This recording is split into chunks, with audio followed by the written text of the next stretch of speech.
নমস্কার দর্শক বন্ধু, তৃপ্তির রান্নাঘরে আপনাদের সকলকে স্বাগত জানাই। আশা করি সকলে ভালো আছেন, আমিও ভালো আছি। আজকেও আবার একটা রেসিপি নিয়ে চলে এসেছি। আজকে যে রেসিপিটা করব সেটা হচ্ছে পাঁচমিশালি তরকারি। দেখুন, এখানে বরবটি নিয়েছি আমি 4-5টা বরবটি আমি এইভাবে কেটেছি। আচ্ছা, এখানে কয়েক ডাল ফুলকপি নিয়েছি, এখানে মূলো নিয়েছি, একটা গোটা মূলো নিয়েছি, আর বেগুন নিয়েছি, বেগুনটা একটু বেশি নিয়েছি। বেগুন নিয়েছি দুটো ছোট ধরনের, আর তার সাথে অবশ্যই কিছুটা আলু দেবো, আর সাথে আছে একটা টমেটো।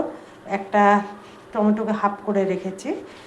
তো আমার কড়া বসে গেছে, কড়াতে তেল দিয়ে দিই।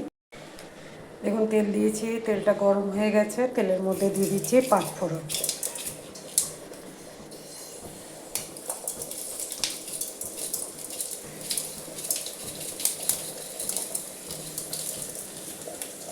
পাঁচফোড়নটা একটু লালচে হলে সবজিগুলো সব দিয়ে দিচ্ছি।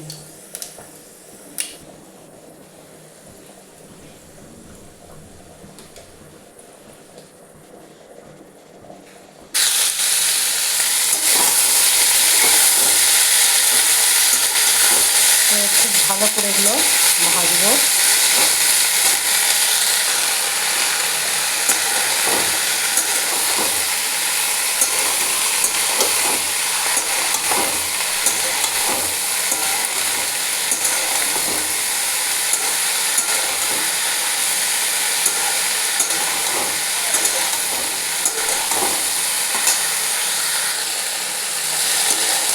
দেখুন, বেশ কিছুটা ভাজা হয়ে গেছে।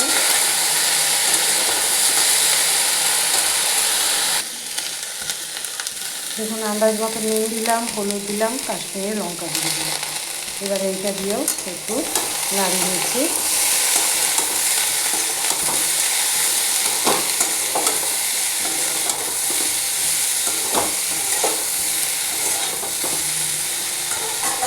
এরপর আমি টমেটোটা কুচিয়ে দিয়ে দিচ্ছি।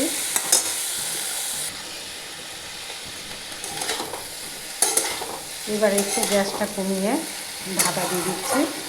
আমি এখন জল দিচ্ছি না।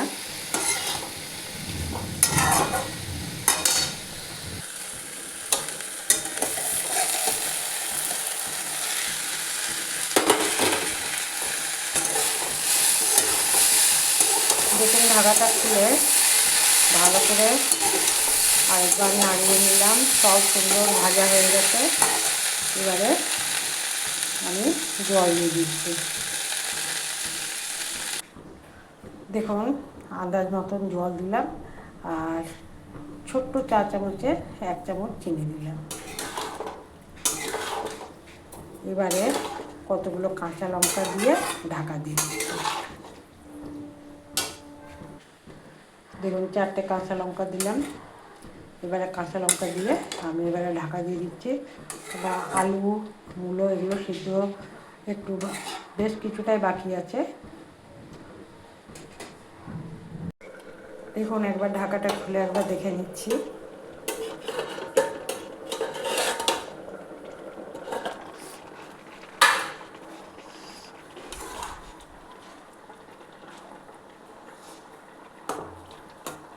আলুগুলো সিদ্ধ হয়েছে, আর একটু সিদ্ধ হবে।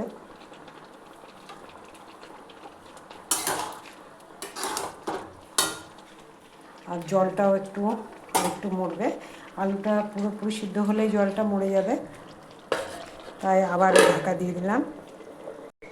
দেখুন, ঢাকাটা খুলছি এবারে।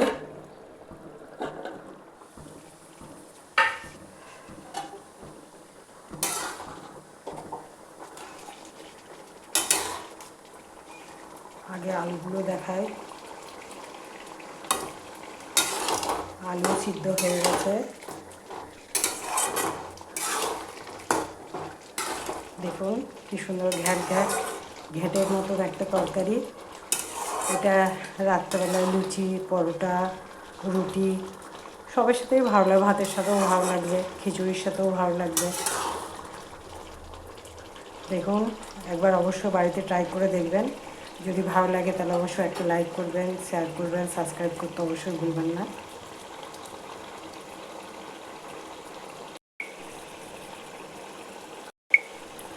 দেখুন দুপুরে কি সুন্দর একটা সব কিছু দিয়ে একটা ঘ্যাটের মতন তরকারি করলাম। হ্যাঁ, এই তরকারিটা ভাতের সাথেও ভালো লাগে, আবার লুচি পরোটা সবের সাথেও ভালো লাগে। দেখুন কি সুন্দর লাগছে।